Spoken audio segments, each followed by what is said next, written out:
續在地人在地情，來看國立傳統藝術中心甲台南市政府文化局做伙舉辦南管的表演。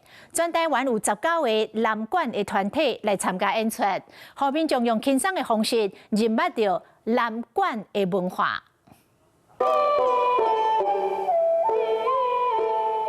由喜樹國小喜聲社所帶來開場表演，展現南管的藝術向下頂進的成果。這擺傳統藝術中心甲市府文化局合作，邀集全台灣19個南管團體，選立5月18國際博物館日的前夕，佇孔廟文化園區舉辦南管藝術交流的匯演。我們共同把傳統的音樂、把文化資產帶到人們的生命裡面。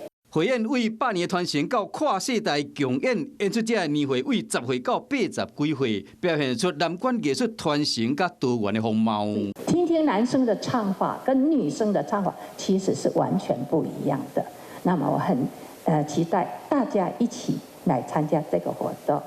南管是歷史悠久的表演藝術，這擺透過跨地域匯演甲多元推廣的形式，希望鄉親用更加輕鬆的方式認捌南管文化。